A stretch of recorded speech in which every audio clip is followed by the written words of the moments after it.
কাছাড় জেলায় আবারও সুদখোরদের দাপটে নাজেহাল সাধারণ মানুষ।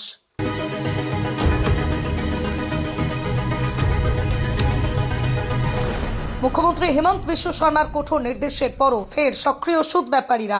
সুদখোরদের ছায়াতন্ত্রে জর্জরিত শিলচর শহর ও শহরতলির আশপাশের এলাকা। শহর ও শহরতলির অলিগলিতে বেপরোয়া বেআইনি সুদের ব্যবসা। নতুন করে আতঙ্কে সাধারণ মানুষ। অসহায় মানুষের ঘাম রক্তে বানানো ঘর দোকান হুমকির মুখে। প্রশাসনের অভিযান বন্ধ হতেই মাথা তুলে দাঁড়িয়েছে বেআইনি সুদখোর চক্র। কয়েক মাস আগেই মুখ্যমন্ত্রী হেমন্ত বিশ্ব শর্মা সুদখোরদের বিরুদ্ধে কড়া নির্দেশ দিয়ে পুরো রাজ্যে কঠোর অভিযান চালানোর নির্দেশ দেন। সেই নির্দেশ মেনে কাছাড় জেলা পুলিশও শুরু করেছিল ধারাবাহিক অভিযান। রাতারাতি বহু সুদখোর গ্রেপ্তার হয়, অনেকেই আত্মগোপনেও চলে যায়। তখন মনে হয়েছিল এবার জনসাধারণের দুর্দশা শেষ হবে, কিন্তু বাস্তব চিত্র ঠিক উল্টো। কয়েক মাসের বিরতির পর আবার মাথা তুলেছে সুদখোর চক্র। New Silchar, Sonai road, Nagatila, Hailakandi road থেকে শুরু করে মেহেরপুর পর্যন্ত বিস্তীর্ণ এলাকায় ফের সক্রিয় হয়েছে এই অবৈধ সুদ ব্যবসা। মানুষের জরুরি প্রয়োজন, অভাব অনটন আর অসহায় অবস্থাকে হাতিয়ার করে চলছে এই কালো বাজারে। কেউ 1000 টাকা নিলে কয়েক মাসে তা দাঁড়াচ্ছে 3-4 হাজারে। সময় মতো কিস্তি দিতে না পারলে শুরু হয় অপমান, হুমকি, মানসিক নির্যাতন। অনেক পরিবার স্থানান্তরিত হতে বাধ্য হয়েছে, কেউ চাকরি হারিয়েছেন, কেউ দোকানের মালামাল তুলে নেওয়ার হুমকি পাচ্ছেন। আর্থিক সংকট, চিকিৎসা খরচ, যা জরুরি প্রয়োজনে অসহায় মানুষেরা সেদিন প্রথম সুদের টোপে পড়েছিলেন, সেদিন থেকেই হয়তো শেষ হয়ে গিয়েছিল তাদের শান্তি, স্বাধীনতা।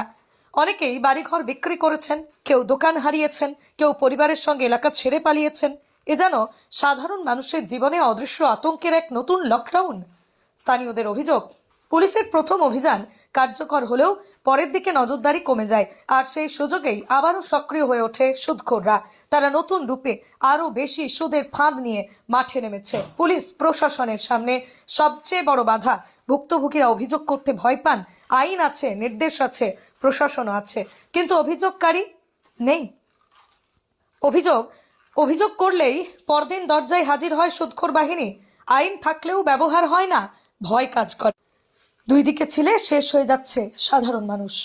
কারণ প্রশ্নটা শুধু টাকা ফেরতের নয়, এটা সাধারণ মানুষের জীবন, সম্মান আর নিরাপত্তার প্রশ্ন। যে প্রশাসন কয়েক মাস আগেই অভিযান চালিয়ে দাপট দেখিয়েছিল, আজ তারা নীরব। যেন অভিযান, গ্রেপ্তার সবই কাগজের খবর, আর বাস্তবের রাস্তায় রাজত্ব করছে সুদ কারবারিরা। সাধারণ মানুষের পরিষ্কার বার্তা, দীর্ঘদিন ধরে চলা এই চক্রের বিরুদ্ধে মানুষ ক্ষুব্ধ, ক্লান্ত, হতাশ। তারা চায় মুখ্যমন্ত্রীর নির্দেশ বাস্তবায়ন হোক, সুদখোরদের দৌরাত্ম্য চূর্ণ হোক, অভাবের তাড়নায় থাকা মানুষ যেন আর এই প্রতারণার জালে আটকে না পড়ে। এক কথায় সুদখোরদের হাত থেকে মুক্তি চায়। এটাই আজ কাছাড় জেলার শিলচর শহর, শহরতলির আশপাশের হাজারো মানুষের একটাই দাবি।